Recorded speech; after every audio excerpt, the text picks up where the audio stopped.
스승님께서는 하고자 하시면 저를 깨끗하게 하실 수 있습니다. 예수님께서 가엾은 마음이 드셔서 손을 내밀어 그에게 대시며 말씀하셨다. 내가 하고자 하니 깨끗하게 되어라. 스승님께서는 하고자 하시면 저를 깨끗하게 하실 수 있습니다. 우리도 자유가 있지만 하느님께는 당연히 자유가 있습니다. 하느님의 자유를 내가 제한할 수 없습니다. 하고자 하시면 하실 수 있습니다. 이거는 하느님의 자유를 인정해드리는 말이거든요. 기본적으로 이런 마음을 가지고 있어야 합니다. 스승님께서는 하고자 하시면 저를 깨끗하게 하실 수 있습니다. 오늘 독서의 이야기를 좀 보겠습니다. 이스라엘이 필리스티아인들과 전쟁을 벌입니다. 첫 전투에서 4,000명이 죽고 전투에서 패하게 됩니다.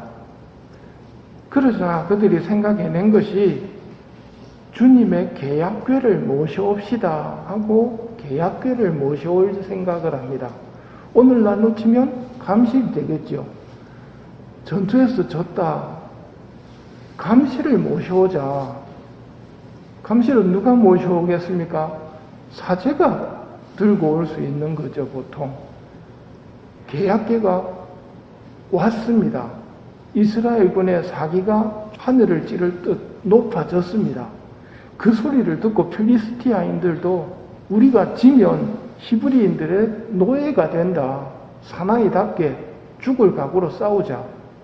그리고 전투를 벌이는데 결과는 히브리인들이 패해버립니다. 첫 전투에서 4,000명이 죽었다면 둘째 전투에서 몇 명 죽었다고 나옵니까? 3만 명이 죽습니다. 더더군다나 감실까지 뺏겨버립니다. 감실 들고 온 사제 2명, 엘리의 2 아들 다 죽어버립니다. 이 이야기에서 첫 전투에서 패배했을 때 히브리 사람들이 했던 말을 눈여겨볼 필요가 있습니다. 왜 하느님이 패배하게 하셨을까? 복음의 나병 환자가 말하죠. 하고자 하시면 하실 수 있고 하기 싫으시면 안 하시는 겁니다. 그건 하느님의 마음입니다. 엘리의 2 사제가 계약궤를 모셔왔는데 엘리의 2 사제는 죄 중에서 살았습니다. 그리고 그걸 꾸짖는 아버지 말을 무시했습니다. 더더군다나 자기가 직접 안 나서고 시종들 시켜가지고 하느님께 국기름을 태워 바치기도 전에 사제는 생고기를 좋아한다고 하느님께 바치기도 전에 그냥 재물을 손대는 그런 죄를 지었거든요. 주님 앞에서 죄가 매우 커졌다. 재물을 업신여겼기 때문이다. 사제가 재물을 업신여기는 죄를 짓고 삽니다. 하느님보다는 돈에 신경 쓰면서 살고 있던 엘리의 2 아들이었단 말이죠. 이때 2 아들을 향해서 하느님이 하시는 말씀이 있습니다. 나를 영광스럽게 하는 이들은 나도 그들을 영광스럽게 하지만 나를 업신여기는 자들은 멸시를 받을 것이다. 이게 하고자 하시면 하실 수 있는 하느님이 하시는 말씀입니다. 나를 영광스럽게 하는 이들은 나도 영광스럽게 하지만 나를 업신여기는 자들은 멸시를 받을 것이다. 왜 전쟁에서 졌을까?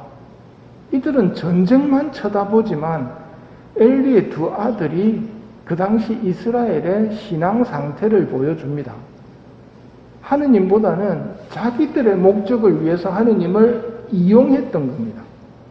그렇게 살다가 결국은 3만 명이 죽어버리는 거죠. 우리 신앙생활도 마찬가지입니다. 내가 하느님을 섬기는 신앙생활을 하고 있는가? 아니면 하느님을 이용하려는 신앙생활을 하고 있는가?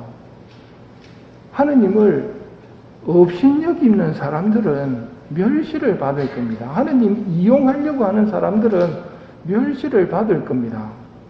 하지만 하느님을 영광스럽게 하는 이들은 나도 그들을 영광스럽게 할 것이다 하고 말씀하시거든요.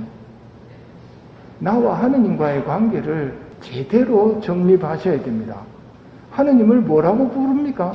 주님이라고 부릅니다. 주인님. 왜 주인님이라고 부릅니까? 모든 것들이 다 주인님이 만드셨기 때문입니다. 내게 아니거든요. 주인님이 만드셨고 주인님 것인데 주인님의 선하심을 이용해가지고 내가 주인님 걸 내 걸로 삼으려고 하고 전쟁에서 이기기 위해서 계약궤를 가지고 오고 이렇게 되면 안 된다는 말입니다. 자, 퀴즈가 나갑니다. 계약의 궤를 모시면 축복이 내립니까? 재앙이 내립니까? 하고자 하시면 하실 수 있고 하기 싫으시면 안 하십니다. 계약의 궤를 모셔가지고 축복이 내리시고 싶으면 복을 내리실 수 있는 하느님이시고 계약의 궤를 모셔가지고 재앙이 내릴 수도 있게 하실 수 있는 하느님이란 말입니다. 영성체를 하면 축복이 내립니까? 재앙이 내립니까? 똑같습니다. 준비 안 된 영성체는 재앙이 내릴 수도 있습니다. 성체를 못 오가는 거기 때문입니다. 반면 제대로 준비해가지고 하느님 마음에 들었다면 엄청난 축복을 받을 거란 말이죠. 빼앗긴 계약의 궤는 누가 찾아옵니까? 누가 찾아오는 게 아닙니다. 빼앗아 갔던 필리스티아인들이 계약의 궤를 빼앗았는데 재앙이 내리기 시작하는 겁니다. 온몸에 종기가 나가지고 버틸 수가 없거든요. 그래서 이거 빨리 돌려보내야 되겠다.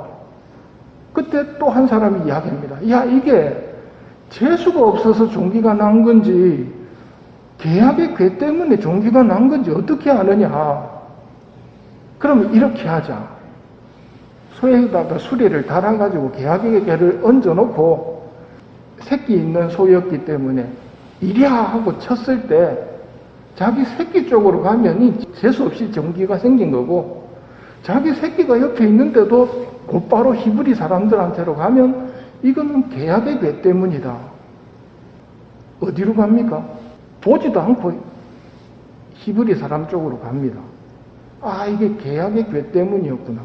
누가 찾아오는 것이 아니라 하느님이 당신 스스로 돌아오시는 겁니다. 때문에 하느님을 제대로 알아야 됩니다. 내가 하느님을 이용하려고 하면 안 됩니다. 하느님 앞에 올 때 준비를 하고 와야 됩니다. 예의를 지켜야 됩니다. 하느님 앞이라는 걸 알고 하느님을 공경하는 사람이면 복을 받습니다.